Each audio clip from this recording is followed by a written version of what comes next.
ধলাই থানা এলাকার দুলাল গ্রামে এক ভয়ঙ্কর ঘটনা। গ্রামের সতীশ চন্দ্রনাথের স্ত্রী রুমি রানী নাথের গলায় ধারালো অস্ত্র দিয়ে আঘাত করে প্রতিবেশী অংশুনাথ চৌধুরী।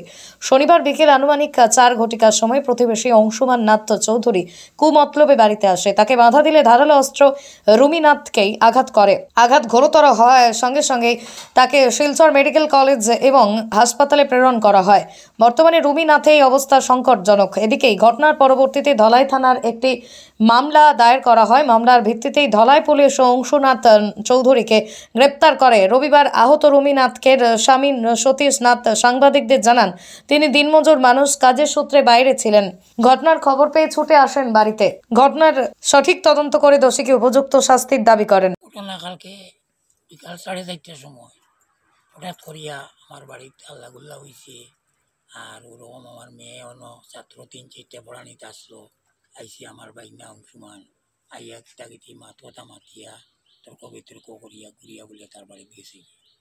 পরে আবার 10-15 মিনিট পরে আইসি আইয়া ও কইছে শিখাইয়া দিনমো হইয়া তার বাড়ির থেকে দা কুমড়ো বান দিয়া বাইক লইয়া আইয়া উঠানো আইয়া কিতা আল্লাগুল্লা করিয়া আর কত সময় আরো তর্ক বিতর্ক করিয়া আর আমার মেয়ে খানো দিকে ইয়া করো গিয়া খুঁজাইছে টুকাইছে পাইছে না। আমার মেয়ে বলছেন না, আমার মাথা কিতা করে ওয়ে সরে গেছেন। ইয়ার পরে ও তার মায়ে কইল বলে তুমি এটা কিতা লাগাইলে আর কিতা করো, তুমি এটা বন্ধ করো না। মুখ কইতেও কইতে কিতা করে তুমি কিতা মাথা সইয়াও আর কোমর থেকে দা বার করিয়া আর মারি দিছে বলে গলা কষা গলা কতক্ষণ খাটিয়া আর আল্লাগুল্লা করে গেছে গিয়ে। এরপরে ওটা আল্লাগুল্লা শুনিয়াও সে আমার ডাকিয়া হয়েছেন। আমি আর নাম খাজো থেকে ইয়া দেখি তারা কেউ নাই আর এও আল্লাগুল্লা করে আর তারা বার হইয়া কোনবা বয় পাইয়া আমার বাইতার কথা না বার করিয়া ইয়ে করিয়া ও আমি আইনের আশ্রয় গিয়া কইছি যে আপনারা যেটা বলা হয় ওটা করুন। আর আমার তো রুগী ওরকম সিরিয়াস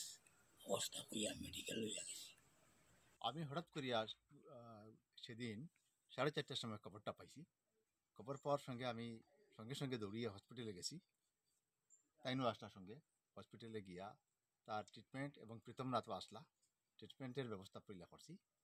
সেকেন্ডলি কথা হইল যে এরকমের অত্যাচারী মানুষ যে অন্তত পক্ষে সম্পর্ক বুঝে না, সামাজিকতা বুঝে না, মেয়ে ছেলের মধ্যে সম্পর্ক বুঝে না, ভাই বোনের মধ্যে মা বাবার মধ্যে সম্পর্ক বুঝে না, এরকমের মানে একটা অপদার্থ ছেলে আমরা সমাজে থাকার কোনো প্রয়োজন নাই। তার উপযুক্ত ব্যবস্থা এর লাগে আমরা প্রশাসনের কাছে সমঝিয়ে দিছি। প্রশাসনে জানবো এটা এবং তার যেন কোনো উপায়ে কোনো সুরক্ষা কেউ না দেয়, গ্রাম থেকে কেউ যেন বেইলার না হয়, তার শাস্তিটা আদালতে দিব, আদালতেই তার শাস্তি দেব।